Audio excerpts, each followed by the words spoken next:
This is going to be a part 2 because I have, quite honestly, a lot of tips. Limit processed foods and added sugars. We already kind of talked about that, but absolutely helped me keep off that. Reduce inflammation. I have a lot of inflammation because of PCOS and other issues, including another one I was born with, because they do think you're born with PCOS now. They used to not always think that. Don't undereat. That's another thing, and I can attest to that. It will not help you in the long run because it will slow down your metabolism. Because think about it. If you're eating 1,200 calories, if your metabolism slows to where you're only burning 1,000 calories, even with exercise and everything, you're still going to keep that 200 calories as fat. And that's very important, especially if you have PCOS, because your metabolism is already slow. Exercise regularly. That was very important, and I'm slowly getting back into it. When they finally get all these procedures done, hopefully I'll be able to do more of these, more exercises and stuff. And I just walked more than anything. I just walked. Where I used to live, which is just right down the road, there used to be a hill. I would walk until I got tired, and then I would walk back. And I think I only made it all the way up the hill once and back. I made it very close a bunch of times. But, and I did it 2 or 3 times a day sometimes more.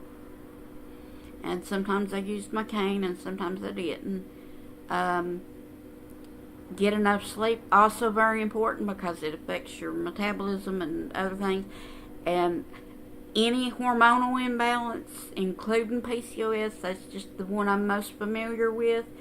It messes with your hormones, and one of the ways that you can help keep them more stable, in addition to any medication they give you, is diet and exercise and sleep. Because, for example, exercise will help get rid of some of the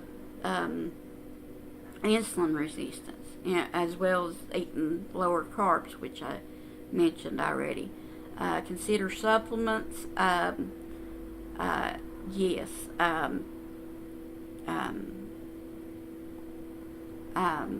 Talk to your doctor. Everything I take, a doctor, usually more than one doctor recommended, whether it was a vitamin or some kind of supplement or a prescription. But now when I say how much medicine I take, I include it all, because all of it was taught to me by a doctor. And a lot of insurances now, at least for disabled people, and I really hope that they start doing this for more people, instead of paying for the prescription drug with more side effects and usually not as effective. Now this is stuff that's proven, but if they've proven that it will help with such and such issues, they'll say, like I need vitamin D. Part of it's because of PCOS, because of low vitamin D, but also some stuff isn't that very expensive. Like it talks about caffeine. And honestly, I did take caffeine pills. I may start again. Now, I didn't go overboard. I took 100 to 200 milligram a day. I was not drinking sodas at all at the time, not even diet. And then I got to where I was drinking 2 or 3 a day. And now I'm drinking 2 or 3 a week on average. But usually there's the 16-ounce bottles. I don't usually get the cans because I can drink 2 or 3 of those a day easily. I don't know why. Even a 12-ounce bottle will last me longer than a 12-ounce can. I don't know why. and I like the taste better of the bottled ones.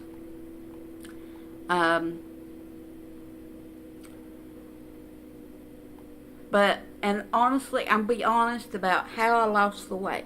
The first month or two, I lost like 40 pounds because, like I said, that's when I did the soda thing. I cut out soda completely because I found out I had gout, and I don't know how accurate this study is. There's only been one study to my knowledge of this, but it was for females that were overweight, that were younger, that they were surprised would have gout. That's why I went undiagnosed for so long, because it could have been other things, but it turned out it was gout.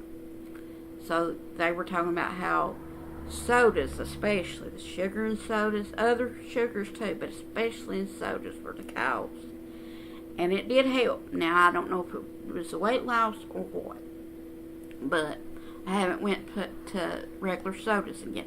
Now, do I ever drink a soda? Yes. Sometimes I have a regular soda at my sister's. Usually I take a diet soda over with me, but if I'm going to be over there 2 or 3 hours and I don't feel like walking back over here, yeah, I'll drink part of a regular soda. It's not a big deal. But then after that, I'll be honest, it was really slow. The whole first year I probably only lost 60 pounds. And my weight fluctuates a lot, but it was trending down. What do I mean by that? If I was, say I went from 290 to 250, it stayed between 240, the upper 240s and the upper 250s. But it would slowly trend down. And a lot of that's from where I retain water, and they're doing everything they can about it without having to go in and drain fluid. They used to have to do that with my mom because of an issue she had. They had to do that 2 or 3 times a year usually, but it's very risky. So they try not to have to do that. And it's not always effective either. In fact, that was part of the issue with her, was it stopped being as effective. But, you know, some people lose weight fast and some people lose weight slow. But I will tell you, you'll eventually hit a wall. And what are you going to do when you're only losing 2 pounds a week? Which really isn't a stop. 1 pound a week isn't really a stop. And I don't care if you're 400 pounds and 300 of that is overweight. You still, if you're losing weight at all, it is not a stop. It's your body getting used to it. And that's a hard thing. But remember, I kept going. That's how I lost 100 pounds and kept off 80. And honestly, I don't know that you would even count the 20 that I lost, because I was in a coma and they didn't know whether they was going to put me on a feeding tube or what, because honestly they didn't know what kind of shape I would be in. And I'd always said I don't want to just be a vegetable.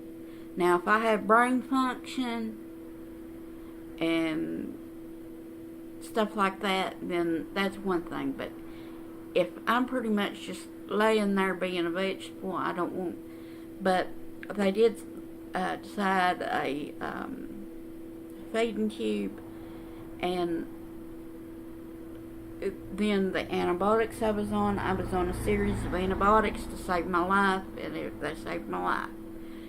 But I didn't have an appetite because of, I forget what it's called, but it's from where you're on a lot of antibiotics, and it took away my appetite.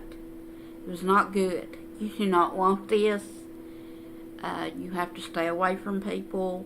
The nurses and visitors had to wear a gown and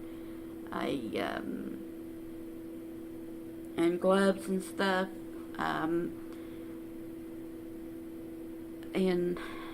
But basically, that's how I lost 20 pounds in a month when I was in the hospital.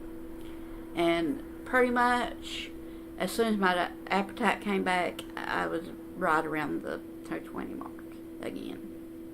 220, well, really 210 to 230. But although really, I usually don't fluctuate 20 pounds, but a lot of that was from all of that. But anyway, and then for a long time I stayed between 220 and 230 before I started having back issues.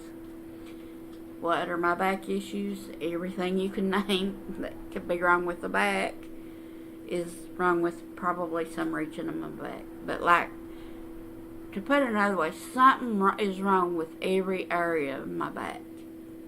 And they're working on my lower back because that's where it's the worst, and where I have to use a walker or a shopping cart or something to take the pressure off the back of my back. And actually, I'm going to tell people this summer, whether the walker I invested in, that's one of those that's the rollators, if you will, where it's got 4 wheels. I'm going to try, because I wasn't able to walk last summer. But I'm going to try and walk. Well, I'm going to walk this summer. It's a matter of how much I'll be able to walk. I was only able to walk a few minutes a day. But I'll be able to see the difference. And I'm glad I made these into 2 videos now. And then I'm going to come back with the results. This will probably be a frugality, disability, weight loss, possibly true crime, and whatever else I can throw at it. Because more than anything, it's for me. And if hopefully other people will find enjoyment out of it too. But, you know, it is what it is. And with that said, I'll probably make more videos in a few days to a week. That way I can stay ahead, because I want to stay ahead. And I may, I'll probably stay with the 4 videos a week. I may even go to 5 at some point. But right now it's Monday, Wednesday, and Friday, and then every other Saturday and every other Sunday. In other words, alternating. So one week it'll be Monday, Wednesday, Friday, Saturday, and another week, the next week it'll be Monday, Wednesday, Friday, Sunday, and then back to Monday, Wednesday, Friday, Saturday, and then back to Monday, Wednesday, Friday, Sunday. It's just easier to schedule that way, and I might mess up sometime, but so far I haven't yet, but I really hope y'all enjoy my videos, and if you have any constructive criticism, please comment or Gmail me at the truecrimelover2022@gmail.com. There's no V at the beginning. Truecrimelover2022 at gmail.com, I believe, is what it is.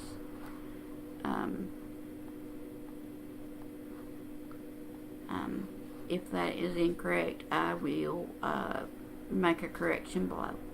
Bye.